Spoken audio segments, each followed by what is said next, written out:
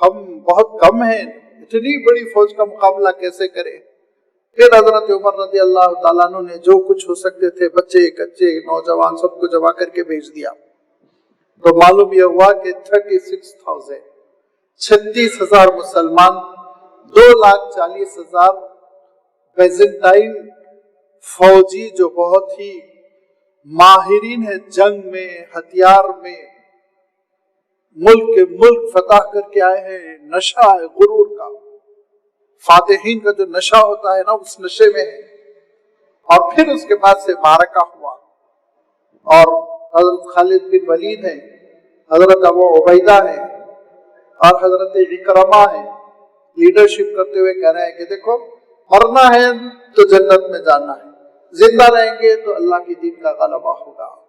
وہ اعتماد ہے کہ پہلے دن روم کے اس لشکر کو، بازنطینی لشکر کو وہ نقصان پہنچائے کہ شام میں انہوں نے صلح کی درخواست کی، بیٹھ کے ہم صلح کر لیں گے۔ لیکن کیا اعتماد ہے مسلم سپاہیوں کا؟ کہا کہ نہیں، کل صبح دیکھیں گے، پھر لڑائی ہوئی، پھر نقصان ہوا ان کو، اگرچہ کہ مسلمان بھی کثرت سے شہید ہو رہے ہیں، لیکن دشمن کو بڑا نقصان ہوا۔ پھر انہوں نے لگاتار 3 دن انہوں نے بھیک مانگی، صلح کی، لیکن مسلمانوں کے اندر جذبہ تھا کہ اللہ کام بنانے والا ہے۔ کفا باللہ نصیرا، اللہ تعالیٰ مددگار ہے، اس کی مدد پر آگے بڑھو۔ اور پھر نتیجہ کیا نکلا؟ 1 ہفتے کی جنگ کے بعد ہزاروں مسلمانوں کی شہادت کی قیمت پر روم کو ہمیشہ کے لیے مسلمانوں نے ختم کر دیا۔ آج تک روم طاقت نہیں بن سکا۔ پھر اس کے بعد ایک ملک ہے چھوٹا سا، لیکن طاقت نہیں بن سکا، قصہ ختم ہو گیا روم کا۔ اور یہ وہ بڑی رکاوٹ تھی جس کے دور ہو جانے کے بعد پھر مسلم داعی پھیلتے چلے گئے، اسپین تک چلے گئے، یورپ تک چلے گئے، روس تک چلے گئے، آرمینیا چلے گئے، غرناطہ چلے گئے، پھیلتے چلے گئے، اور پھر اسلام کی دعوت پھیلتی چلی گئی۔ کسی قسم کی کوئی رکاوٹ نہیں آئی، بڑے بڑے ملک دب گئے، پھر خاموش ہو گئے کہ یہ بہت طاقتور ہے۔ اللہ کی ذات پر جو یقین تھا اور جو سمجھتے تھے کہ اللہ تعالیٰ کام بنانے کے لیے کافی ہے، اس کا جو رزلٹ نکلا کہ کٹھن سے کٹھن مرحلے میں مسلمانوں کے پیر کوئی چیز نہیں اکھاڑ سکی، کوئی طاقت نہیں اکھاڑ سکی، کوئی دولت نہیں اکھاڑ سکی۔ یہ کفا باللہ نصیرا، مدد کرنے کے لیے اللہ کی ذات کافی ہے۔ وہ تنہا مسلمانوں کی وہ مدد کرے گا جو دسیوں لشکر مل کر نہیں کر سکتے۔ ضرورت ہوتی ہے اللہ تعالیٰ سے تعلق، اور اس تعلق کے بعد ہمت اور اقدام۔ اسی لیے اللہ کے رسول صلی اللہ علیہ وسلم فرمایا کرتے تھے کہ دیکھو جب کبھی تم گھر سے نکلو تو کہو کہ بسم اللہ توکلت علی اللہ، بس اللہ کے نام پہ میں بھروسہ کرتے ہوئے نکل رہا ہوں۔ تو ارشاد فرمایا فقط وقیت وکفیت، اب تم بچا لیے جاؤ کہ اللہ تمہارے لیے کافی ہوگا۔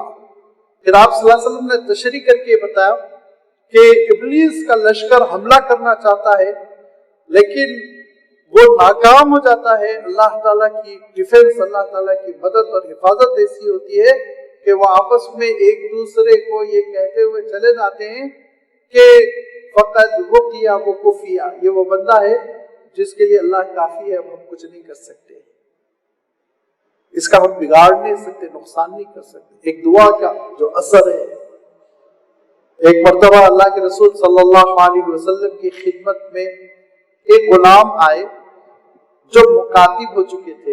یہ ایک اصطلاح ہے، مکاتب غلام کہتے ہیں کہ غلام اپنے آقا اور اپنے مالک سے یہ کہتا کہ میں اتنا پیمنٹ آپ کو کر دوں گا، آپ مجھے آزاد کر دیجئے۔ اب آج کل کی اصطلاح میں یوں کہہ لوں کہ وہ یہ کہتا کہ میں صاحب آپ کو 1 لاکھ روپے دے دوں گا، آپ مجھے آزاد کر دیجئے۔ تو مالک جو ہے عام طور پر اس زمانے میں دیکھتے تھے کہ غلام کی قیمت کتنی ہے اور اس سے 19-20 طے کر کر کہتے تھے ٹھیک ہے تم آزاد ہو جاؤ، لیکن جب تک تم پیمنٹ کا انتظام نہیں کرے، مجھے رقم ادا نہ کرے، میرے غلام رہو گے۔ یہ ایک ایگریمنٹ ہوتا تھا اور اس کو مکاتب کہتے ہیں شرعی اصطلاح میں، قانونی لیگل اصطلاح میں مکاتب۔ ایک مکاتب غلام